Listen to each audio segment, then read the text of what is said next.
Meanwhile, Checkpoint has learned that Quinn Patterson had previously been imprisoned for a knife attack on a police dog handler. Bruce Howard was on patrol when he noticed Quinn Patterson, who he suspected was vandalising a property in Hamilton. It was a minor offence, but what happened next still haunts the former policeman. Of any trouble brewing. I marked the pen on paper hats, and next thing I realised he'd scarpered and run off down the hill on me. So I called on him to stop, and he didn't, so I got Cara out of the dog van.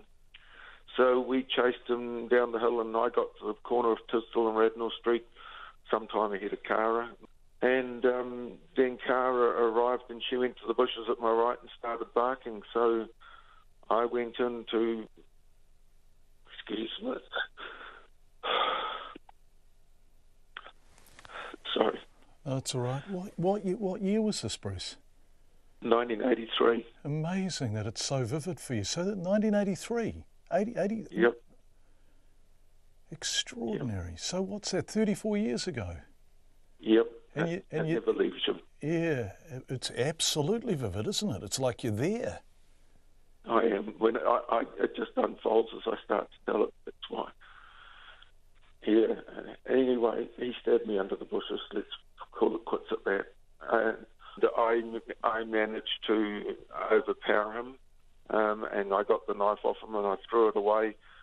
What felt like hundreds of yards, but in reality, it wasn't until the court case when I saw the photos, it was literally only about 2 or 3 feet away from him.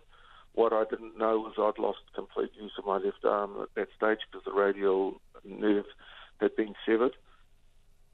Oh, shit, it's coming back. And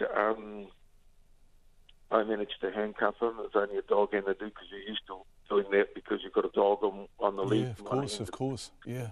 So you had techniques to do it, and I handcuffed him. And to be honest, he was so small, I stood up. By that stage, I knew I was stabbed, because if people tell you they're got stabbing pains, they've never been stabbed because you actually never feel it. And you must have been losing blood at a rate, were you?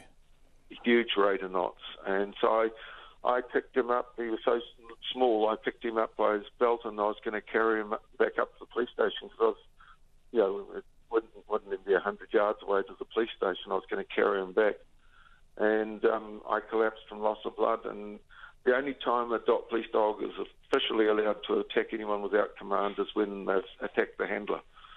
And so Cara came in, and from all accounts, she held him. By the time the cavalry got there, he just had the waistband of his pyjamas, of his undies left. Everything else, she'd ripped every shred of clothing off him.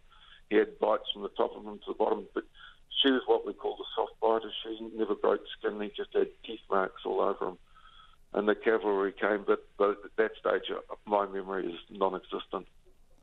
And he was sentenced to what for this? We went through, it was either 4 or 5 high court trials. We went to.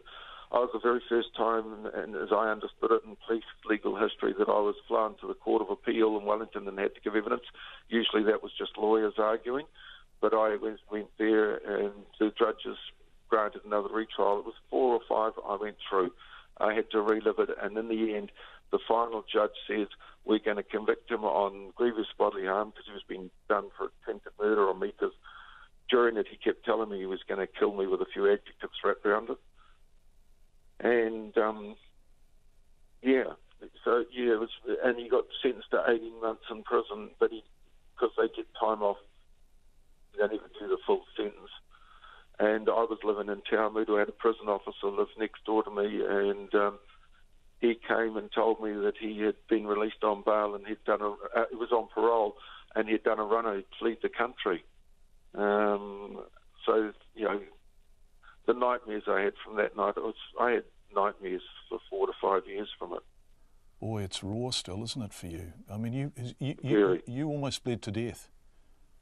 Yeah, I was down to half a pint of blood, the doctors told me.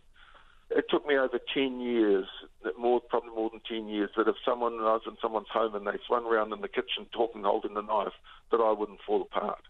So, what for me it was I stopped being a policeman that night, and I was just a victim like any other victim of a serious crime.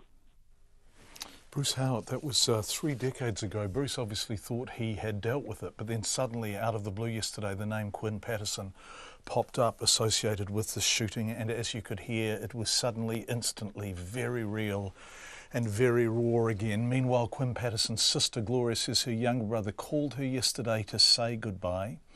She told me today her brother had worked really hard to deal with his issues. He'd given up drugs and alcohol 15 years ago, but he'd been really struggling with his mental health in recent weeks. Quite a bit of a loner. Part of that is his past has made him into a bit of a loner. But he really was improving himself until about a year ago. He was getting so much better. He'd been to counselling and stuff like that, but all of this just obviously became too much for him, and he was getting sick again physically. And he had a bad skin condition a few years ago that was really, really terrible, and it was coming back, so that wasn't helping in the situation. Not getting enough sleep and that sort of thing. It's just a combination of things coming together, really. And I think he just got to a point where he just couldn't handle everything anymore. And did something terrible. That's Gloria, Quinn Patterson's sister. Gloria said she was really worried about what her brother might do to himself, but she never thought he would do what he did in terms of shooting two other people, and she really, really wanted to say sorry to the family, the Campbell family, that they had become involved in all of this.